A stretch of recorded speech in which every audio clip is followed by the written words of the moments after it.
करण, तुम मुझे फुब कर रहे हो। फुब? ये ब्रेकअप का फ्री ट्रायल है। फबिंग, फोन के लिए पार्टनर को इग्नोर करना।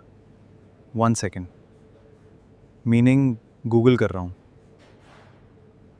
डिनर पे नो फोन, पक्का। फोन ने प्रॉक्सी अटेंडेंस लगा दी। फोन प्रॉब्लम नहीं, पार्टनर के सामने फोन को प्रायोरिटी देना प्रॉब्लम है।